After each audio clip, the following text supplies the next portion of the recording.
Comment se débarrasser de la colère, de la rancune, de la haine après avoir tout essayé de soi-même? Je vais vous expliquer une histoire. Vous savez, les gens me voient beaucoup sourire, mais j'étais très colérique. Avant, j'étais très colérique au point où, figurez-vous que je me suis prise la tête un jour avec quelqu'un qui avait un problème mental dans le métro. Oui, j'étais la chrétienne, mais un jour, je me suis prise la tête avec un monsieur qui avait un problème mental dans le métro. Et ça a été le début de ma délivrance. Pour se débarrasser de la colère, il faut déjà penser aux portes que la colère ouvre dans ta vie. La Bible dit que tu ne dormiras pas avec la colère. Donc, parfois, en tant qu'humain, on a besoin de se faire peur pour prendre de grandes décisions. Regarde aux portes que ça ouvre dans ta vie. Regarde pas la colère. Il y a de nombreuses portes qui vont se fermer dans ta vie. Il y a des gens qui ne vont pas te recommander parce que tu es une femme colérique. Ces gens ne viendront pas devant toi pour te dire « Ah, écoute, voilà, je voulais faire telle chose dans ta vie, mais comme tu es une colérique, je ne t'ai pas fait la proposition ou je ne t'ai pas proposé. » La colère te fermera la porte. La colère donnera accès au diable dans ta vie. Donc, après avoir tout fait que tu ne sais plus quoi faire, va dans la présence du Saint-Esprit. Seigneur Jésus-Christ de Nazareth, j'ai du mal à pardonner à cette personne qui m'a blessé. Mais moi, je sais que je ne suis pas digne que tu me pardonnes. Tout le temps, je pêche, mais tout le temps, toi aussi, tu me pardonnes. Je sais que je ne suis pas digne de recevoir ton pardon. Jésus, je prie que tu me donnes un cœur de chair. Un cœur de chair, c'est un cœur qui se met en colère. Parce que même Dieu, il se met en colère. La Bible dit, il est lent à la colère. Ça ne signifie pas qu'il ne se met pas en colère. Mais Dieu dit, tu ne dormiras pas avec la colère. Donc, va dans la présence du Saint-Esprit.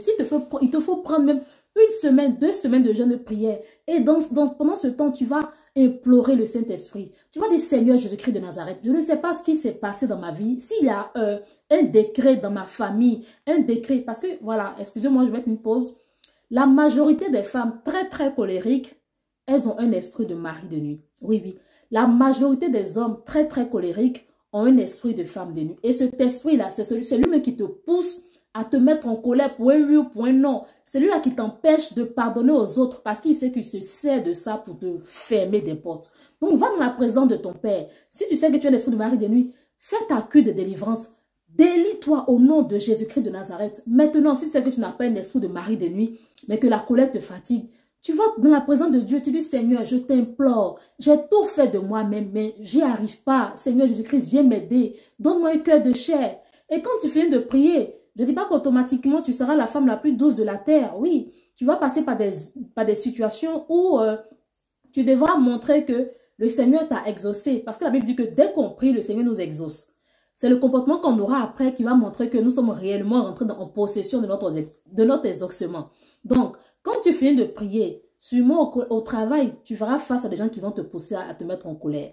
Et là, tu dois faire preuve de maîtrise de soi. Dis, Seigneur, donne-moi le fruit de l'esprit. Seigneur, donne-moi un cœur de chair. Seigneur Jésus-Christ, rends-moi sensible. Ne passe aucune de tes journées. Moi, comme je vous l'ai dit, je souffrais beaucoup de cette histoire de colère. Et je ne passe aucune de mes journées. C'est-à-dire quand je me réveille, avant de demander quoi que ce soit, je demande la sagesse du Christ, l'intelligence du Christ et le fruit de l'esprit. Dans le fruit de l'esprit, il y a la patience, il y a la douceur, il y a la maîtrise de soi. Donc, il faut toujours demander à Dieu. Et quand tu demandes à Dieu, lutte pour mettre en pratique. Et ça va partir. À force de le faire petit à petit, quelqu'un te pousse à te mettre en colère, tu restes calme. Et toujours tu dis, Seigneur, rends ma langue lourde. Moi, je dis ça à Dieu. Je dis, Seigneur, quand je suis face à des situations qui vont me pousser à me mettre en colère, Saint-Esprit, rends ma langue lourde. Ça, je l'ai appris lors d'une prédication de la femme du pasteur Dallot. Elle a dit, elle aussi, elle avait un problème de colère et elle a dit à Dieu, Seigneur Jésus-Christ, quand je suis face à une situation où je dois parler, me mettre en colère, rends ma langue lourde. J'ai appris avec cette dame et c'est ce que je mets en pratique. Et aujourd'hui, même moi, je me regarde, quand je suis face à certaines situations, je me regarde, je me dis, waouh, non, mais si c'est pas Jésus, grâce. Jésus a vraiment travaillé. Donc, si Dieu l'a fait pour moi, il l'a fait pour de nombreux chrétiens, il peut le faire pour toi. Mais en pratique, c'est quelques petits conseils que je t'ai donnés et tu verras que tu ne seras pas la femme la plus douce de la terre, mais il y aura un changement. Amen.